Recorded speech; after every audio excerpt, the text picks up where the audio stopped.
again, looking on this side for blood again, and then one more time, one more view. We do sort of right in the center of your sort of upper abdomen, lower chest is around your heart, an effusion, pericardial effusion, or blood around the heart that can cause an issue as well. So looking for all those things is what we did basically immediately when he came in because of the tachycardia, because of his fast heart rate, and just to try to see if he had other injuries lower. So that's something we do right off the bat. And was there any internal bleeding that you were aware of? I didn't see any there. Your Honor, at this time I'd like to show the witness State's Exhibits 173 and 174. And I would ask you, would these diagrams assist you in explaining the nature of the injuries you observed to Officer Allen? Yes.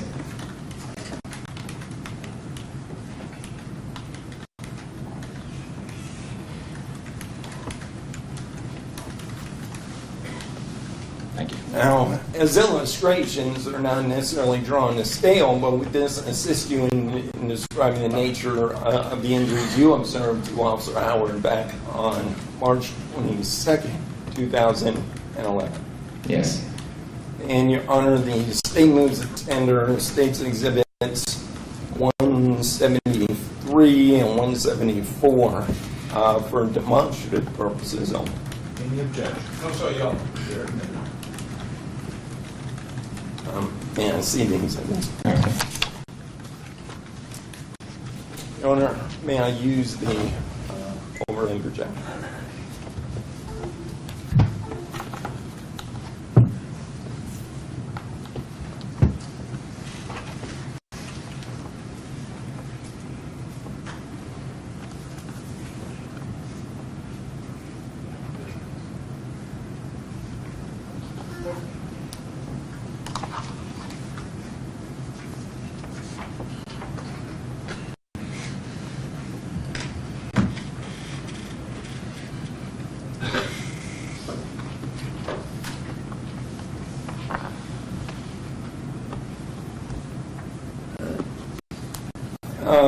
If you will, let me draw your attention to State's Exhibit 173.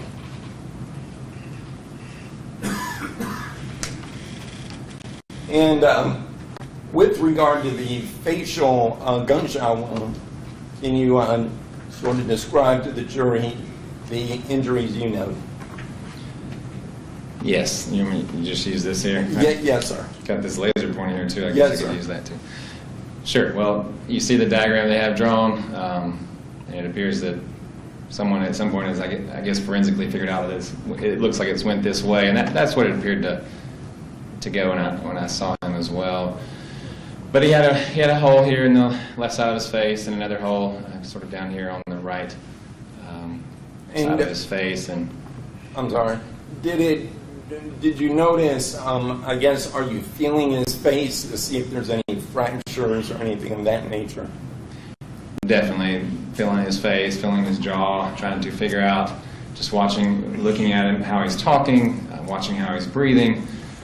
All those things are just part of the evaluation for somebody with a massive face injury, just to see how he's doing in general, and whether we may need to do something like intubating, which is put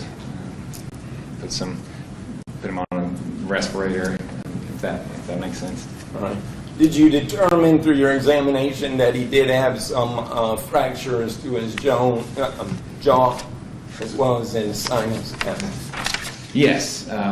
Once we stabilized him, gave him pain medicines, things, we sent him over to get a CT scan of his face, and we were able to see that he had multiple fractures throughout his face as the bullet traversed through his face.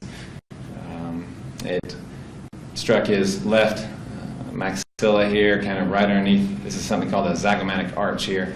It struck his maxilla, fractured there. You have sinuses here in your face, your maxillary sinuses. It broke through the wall of that. It's kind of behind what you're seeing here in the front, but it broke through his maxillary sinus and his pterygoid bones as well, and it sort of went out, soft tissue on this side.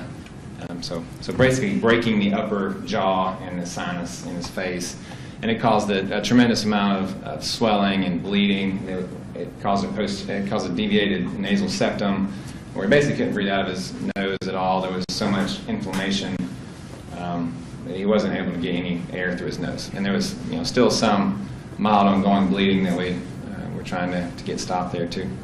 And as part of your examination, did you also look inside his ears? Yes. And what if anything, did you notice from that examination? When I looked in his ears,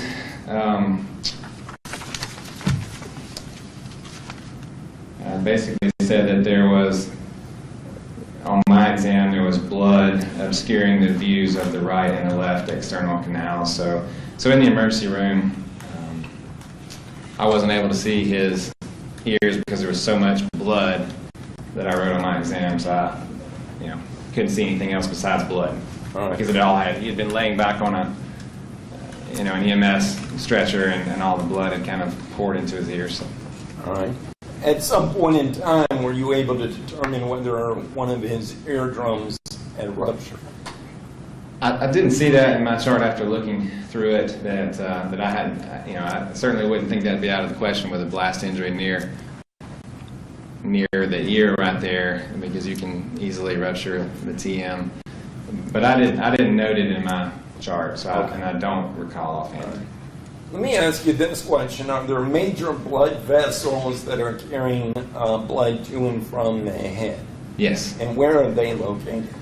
The major ones would be the carotid artery on each side of your neck, and then you also have vertebral arteries that go up the back side of your neck, basically. So those are the major arteries that go to your head. And were any of these major blood vessels affected by this gunshot? Yes, the gunshot wound did affect his right carotid artery, so there was a fair amount of evaluation with that as well. Next, if I can draw your attention to State's Exhibit 174. Yes.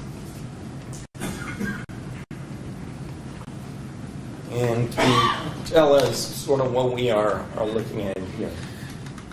We're looking at an exhibit of what appears to be the track of the gunshot, where Tony got, looks like, when I examined him, I saw that there was a hole here in the left upper back, and then I felt something to his right upper shoulder area, and then when I did a CT scan to look and see what sort of, first actually he got an x-ray, chest x-ray initially, right in the trauma bay, so that was the first thing I saw, and I was able to see it there, that there was something, all you can see on an x-ray is it's a one view, so I was able to see that there was something in this right upper area, so I was able to see that's where the bullet had stopped initially, but we did not see any evidence that his lungs were collapsed, if you will, something called a pneumothorax.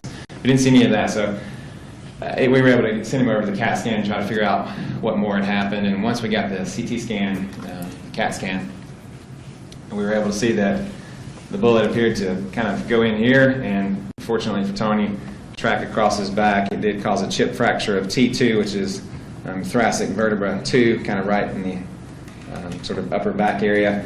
And then it tracked, you could see air tracking across in the CAT scan, and it sort of landed in the right upper shoulder back area over here, as you can sort of see on the diagram. So it went kind of across his back. It basically, it seemed to bounce off his scapula bone, which is very fortunate for him. Otherwise, it would have went, right to his heart and killed him. So. All right. And this gunshot wound to the back, you indicated that you were able to feel something hard. Did that cause pain and discomfort for the patient at that time? Yes, I was able to feel it, and it hurt him, so I somewhat deduced that it's probably the bullet sitting there. And when an individual is shot, and you determine a bullet is inside the body, is it always removed? No. And why is that? Typically, in most cases, actually left in because in a lot of cases, it would just cause a lot more damage to try to go in there and pull it out, as opposed to just letting it stay where it's at, unless it's close to something like a nerve, pinching on a nerve potentially, or a blood vessel, or something along those lines. Otherwise, you generally just leave the bullets in place. Or if it's very superficial, like this one, and And at some point, was there a decision that the patient, Officer Howard, would actually be a candidate for surgery? Yes. On March 22nd. I basically spoke with Dr. Madison, and he came and evaluated and made his decision about what all surgeries would needed. He didn't necessarily, tell me specifically he was going to take him to the operating room, but it was understood that he would need surgeries on his face. Okay. And do you personally have knowledge how many surgeries he received while he stayed at the hospital? I don't personally have knowledge. I didn't look through all the entire medical records in the hospital now. Okay. Now, as part of your functioning in the emergency room as an emergency room physician, are you giving updates to the family of the patient? Yes. And describe about that process. Well, somebody comes in and after evaluating the patient, stabilizing them the best I can, then if there's family available, we have social workers that work in our emergency department and nurses as well that talk to the families. And generally when someone's very sick like this, sometimes we'll have them right in the room, which is fine as well. But I think in this case, I noted that I spoke with the family, and the nurses noted that I spoke with the wife. I didn't specifically say what I said to her. I remember it somewhat, but it's been some years now. So, but certainly I just basically go give an update on what's going on with her husband and tell her the various injuries, tell her everything I know. And that's kind of what I do as a standard, is just tell people what's going on with the patient. And at some point in time, what was the condition listed prior to surgery? What was his condition? I had it listed as guarded. And can you explain to the jury what that means? Guarded basically means that it's unclear what's going to happen. I don't know if he's going to be okay, or if he could even possibly die or have a worse problems. So it's unclear in the emergency department, kind of how things are going to go, and that's what guarded means. Thank you. Just one moment. Nothing further. Judge, my cross-examiner.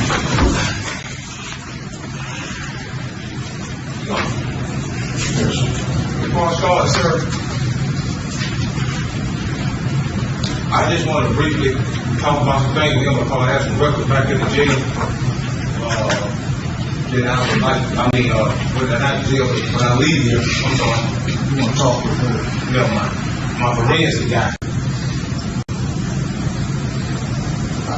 You just need to ask some questions. If you haven't, I'm not sure.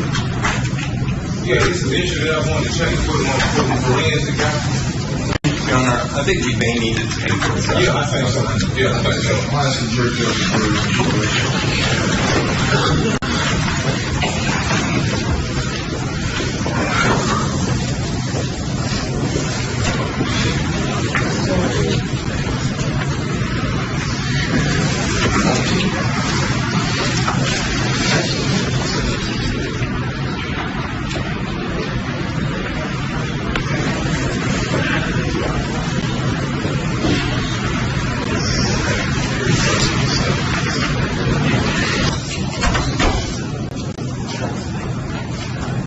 Yes. I'm going to ask you to step outside.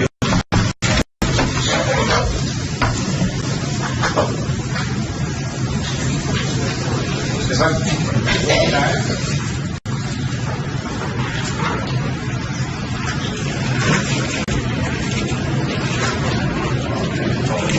If I get to you by showing the TV and the prosecutor, the jury right in here. was asking, I show you what I have here. Will you tell me what you need to show me first before you show it? I think just an X-ray or something I got here.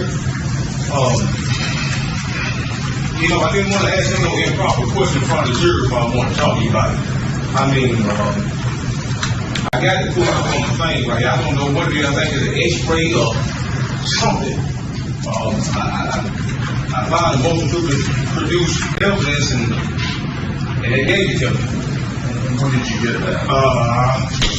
Maybe March, between March 11th, March 22nd. I think it was only when the court on, was it May 11th, May 22nd, May 27th. And I just want you to, you know, see it, because I want to ask some questions pertaining to this, and I want to talk to my forensic guy about some things, because I didn't anticipate this guy showing up today, but, I mean, I do have some here. And I got it up, and I just asked that you look at it. What I would prefer is there something that is, are you going to want to show that to the witness? Exactly. And the jury. I mean, okay. Let Mr. Malden see it first. I don't know how, is it just on your computer? Yeah, I got it this. You get this. Okay. Give me a minute.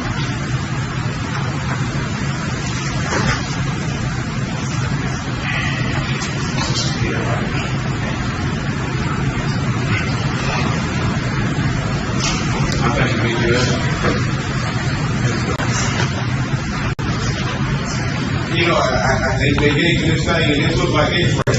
I mean, I wanted to ask them some questions, but I see they for whatever reason, they didn't want to show it, so I thought I'd go check my CD, but I know I had something on it.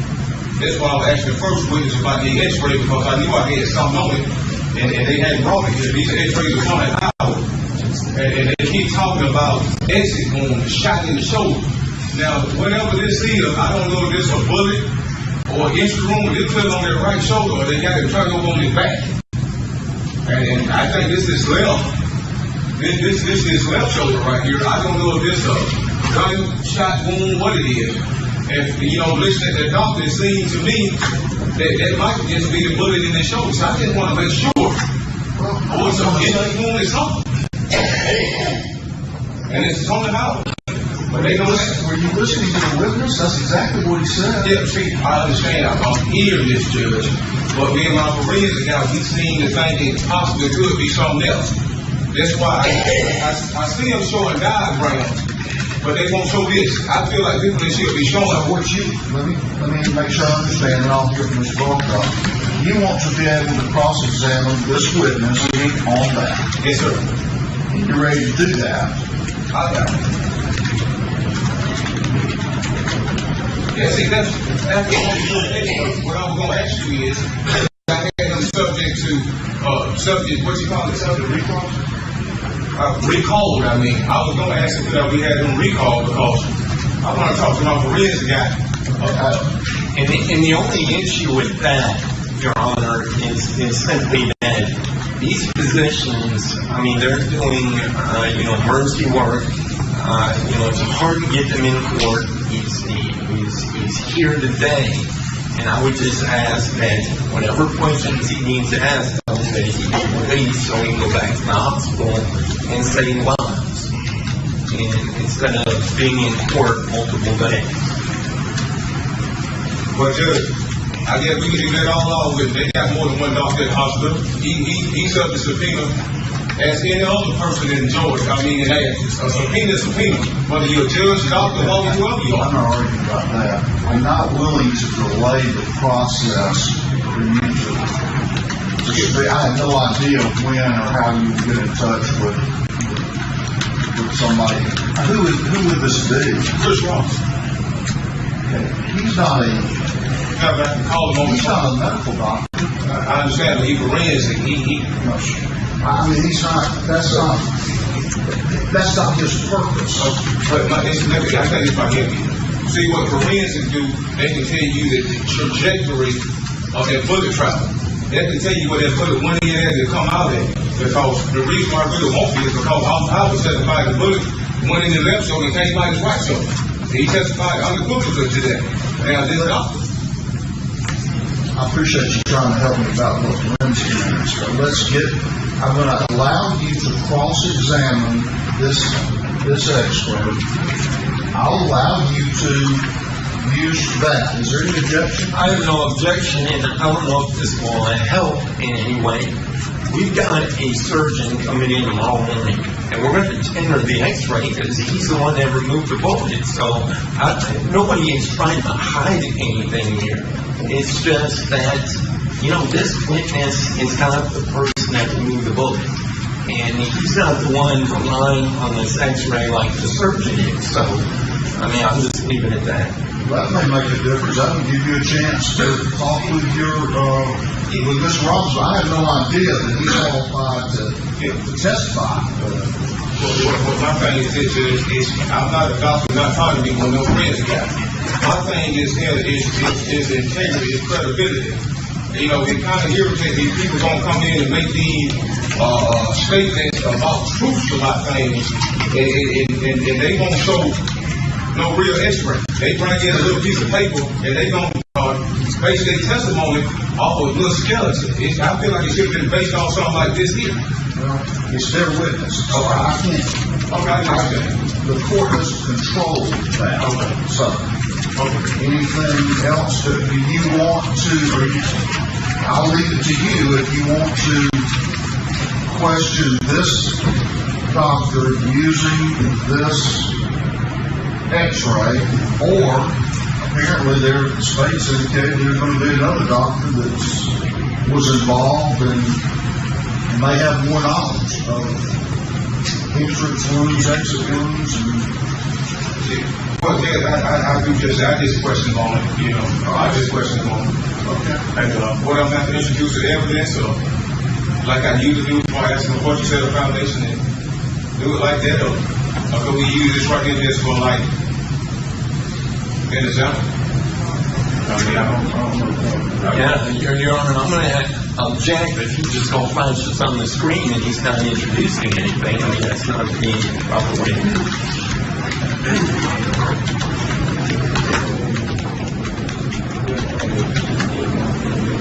Jay, what I like to do is just use this as demonstrated evidence, and it don't have to go into evidence. Just use it to demonstrate evidence. And that way I don't have to introduce it. The problem with that is it's got Mr. Howard's name on it.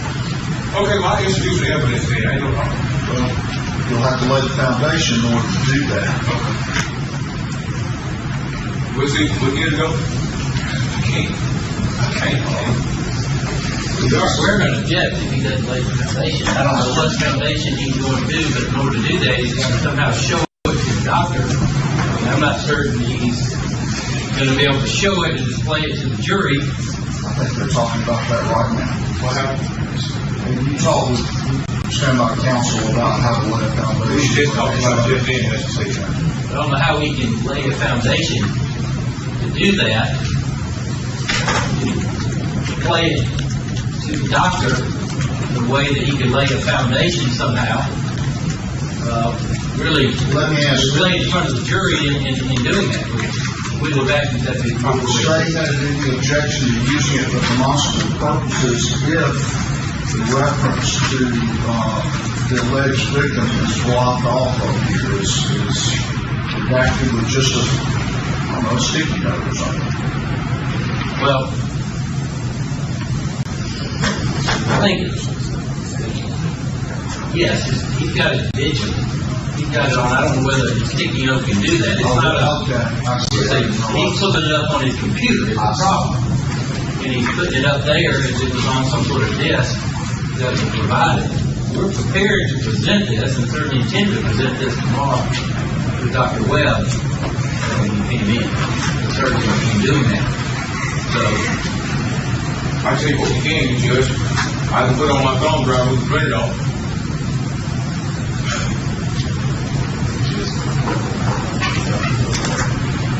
I can print that off, Judge.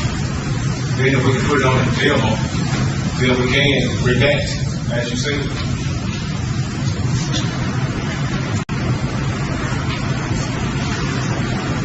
Well, I can't rule on something until you do it and start doing it. So I don't know. I don't have an answer for it until you trial. Now. Wesley, I'm ready to move on. So,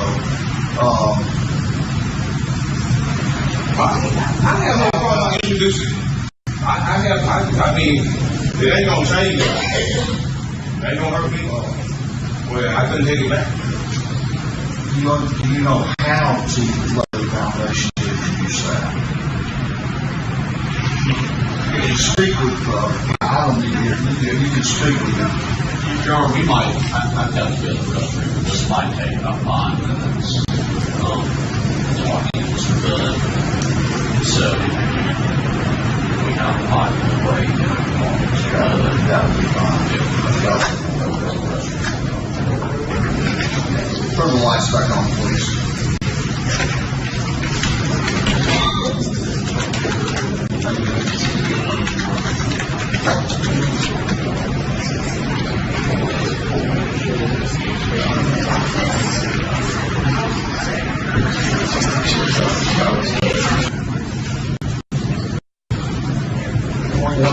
Oh, well, hold on for just a minute. Ask her to come in, please.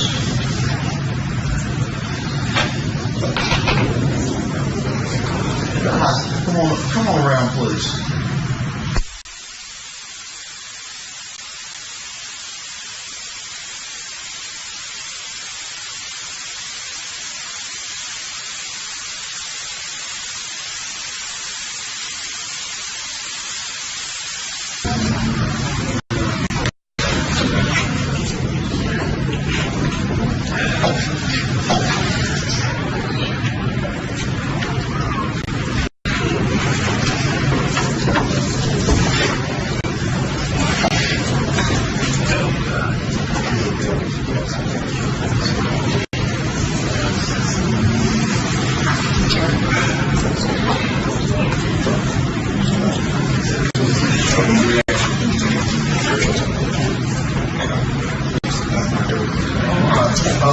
Ask the doctor to come back in.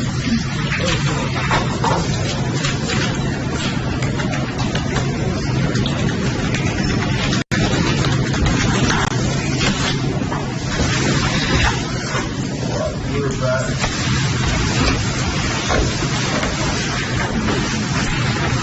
Let me ask you a question. Afternoon, sir. Hello. How do you pronounce your name, sir? Daniel Gowder. Gowder. It's like powder with a G. Okay, well, afternoon, Mr. Gowder. Okay.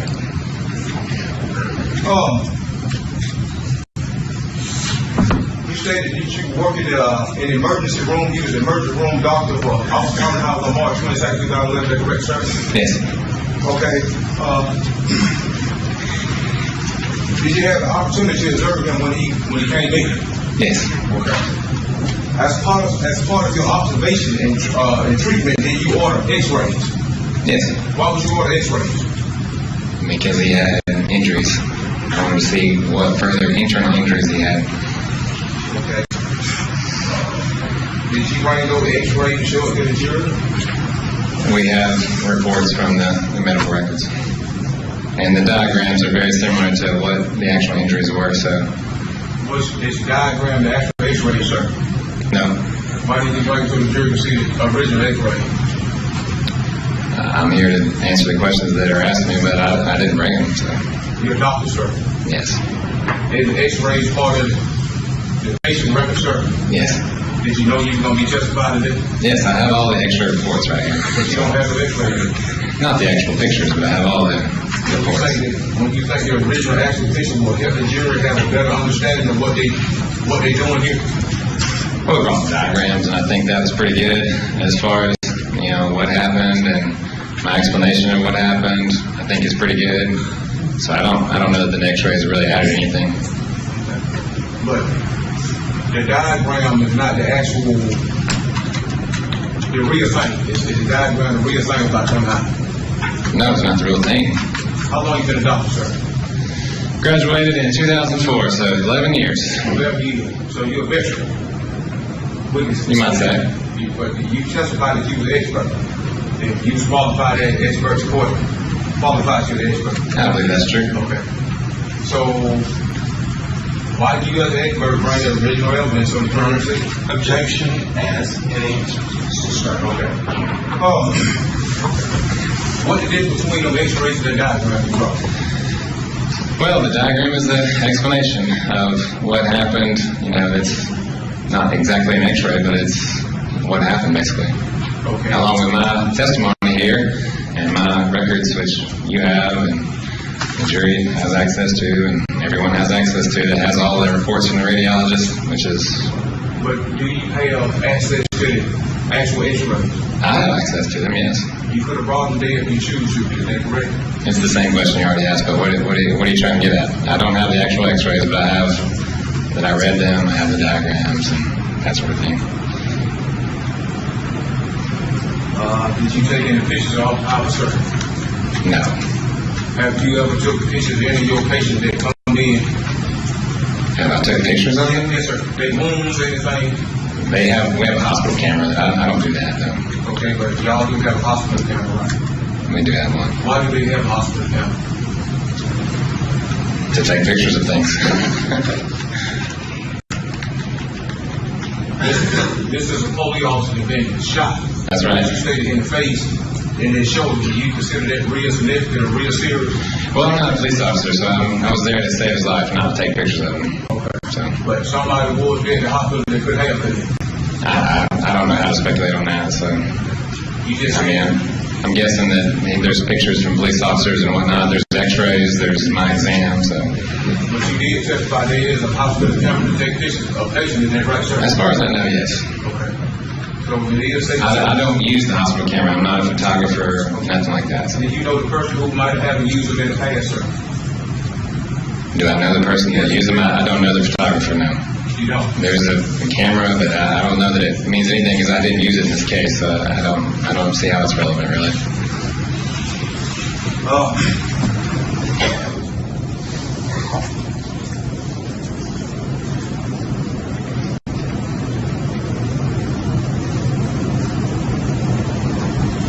Did you do service on alcohol, sir? No. Okay, what did you do on alcohol to keep him alive? What did you do to keep him alive? As described earlier, when he came in, we put him on. He was on oxygen. Kept him on oxygen so that would help him breathe. That helped to keep him alive. We gave him pain medication.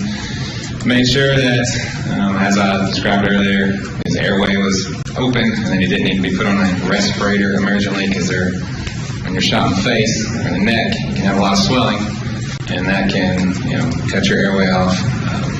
Also, examined him, looked at his chest, made sure that he didn't have a collapsed lung, or made sure that bullet didn't go into his chest, which was certainly a concern right off the bat, based on where the holes in his face and chest were. Now, doctor,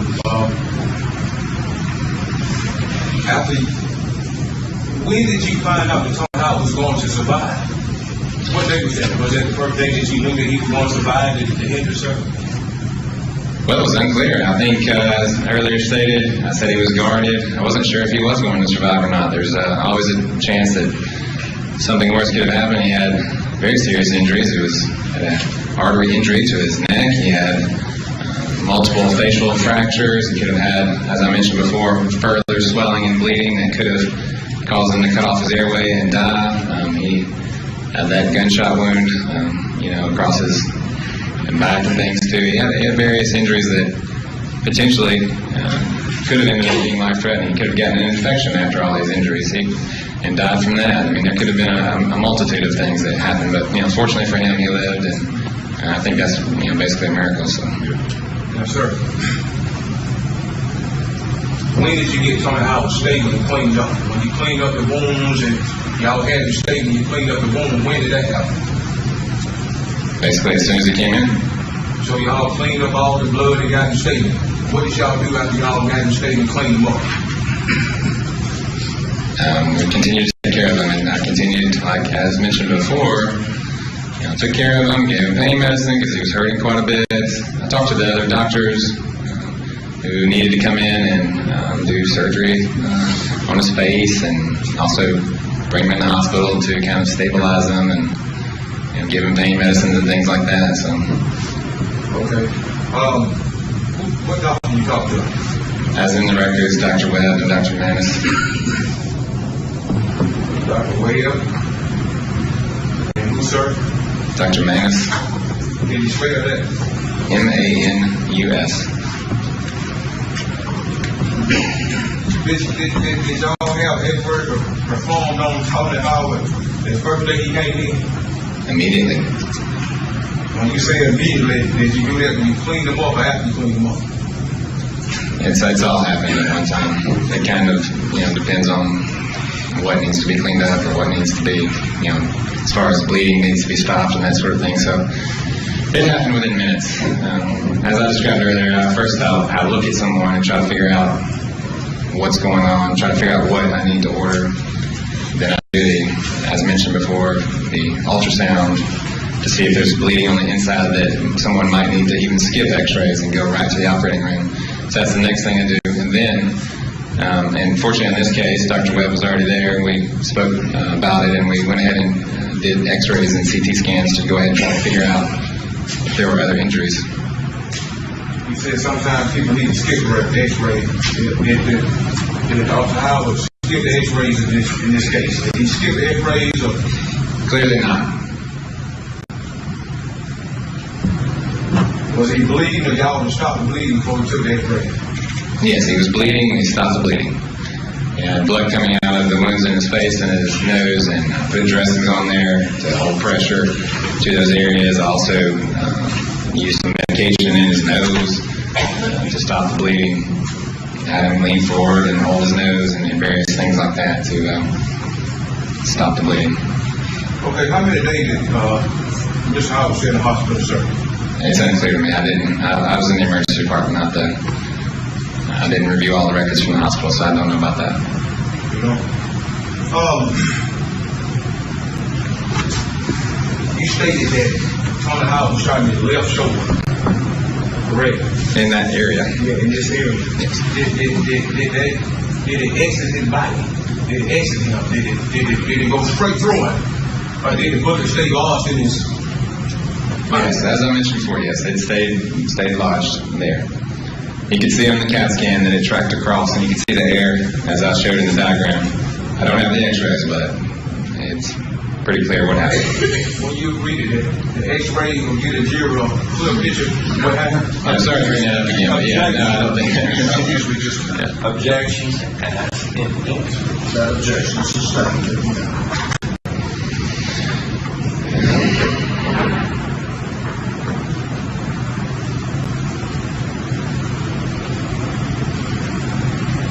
So we have no way of showing the jury the real truth about what happened. No evidence other than this piece of paper you put up there. This drawing. Objection. Argument. Sustained.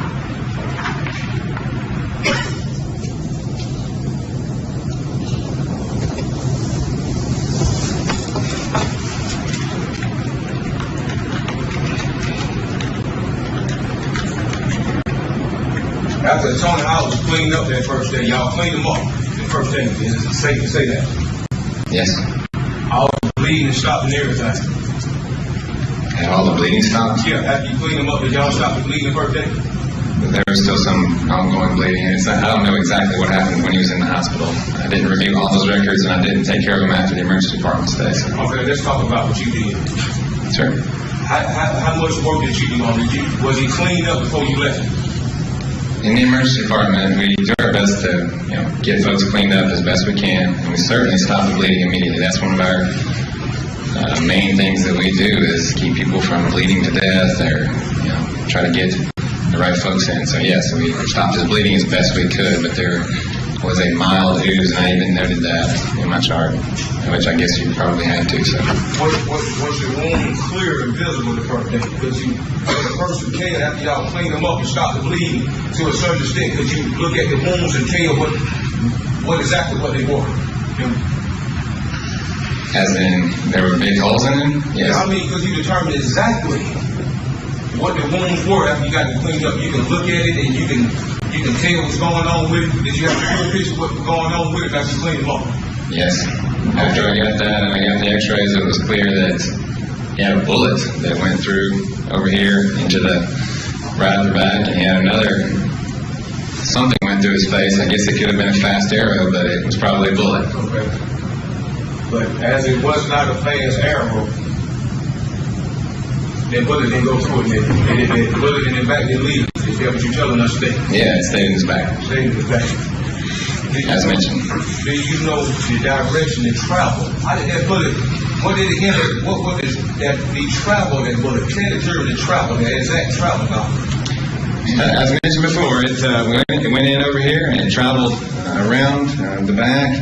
It went right past his thoracic vertebra number 2, which is kind of right there. And it actually chipped a piece of the bone off there, and it went on around to sort of sit in the tissue underneath the skin.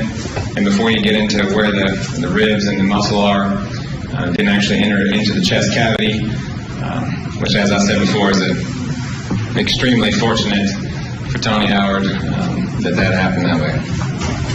That's amazing. Okay, I understand, Doctor. You say it chipped. How did the jury actually know that it really chipped? Because I'm telling them, and I have the X-ray reports from the radiologist. Okay. You tell them, but you don't have no visual proof for them to see today, other than what you wrote down. What do you mean video proof? I said visual. Visual proof. I'm basically, as we mentioned before, it's the same thing. No, I don't know. I don't know. You said the same thing. Did you? Same thing I told you before. I have all the reports, my chart from the radiologist, all the reports that I had. I also have, that I reviewed them and what I had in my examination. So yes, I mean, if the jury's taking me at my word, then yes, all the evidence is necessary is here. You kind of take your word, but don't show them that. You take my word, come the doctor. Your objection, argument, sustained.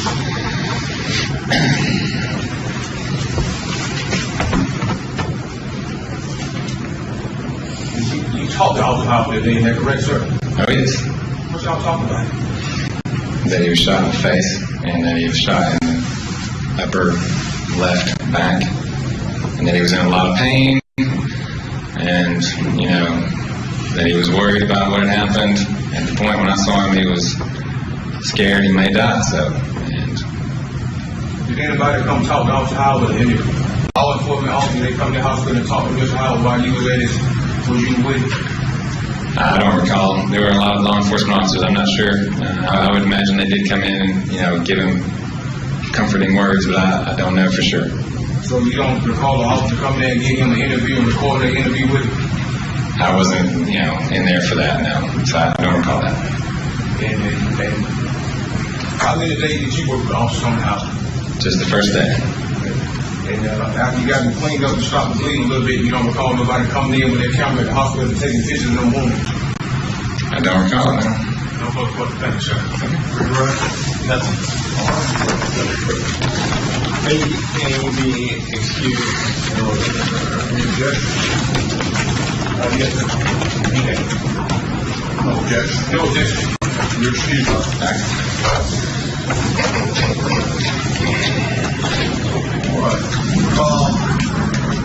We'll arrange to cut all the evidence today. I'll let y'all go to the jury room and we'll arrange transportation. I'll let you do that. There's a couple things I want to go with you about planning the rest of the week that won't require their presence. But I'll let you go back there and we'll get the bus on the way. Okay? Thank you.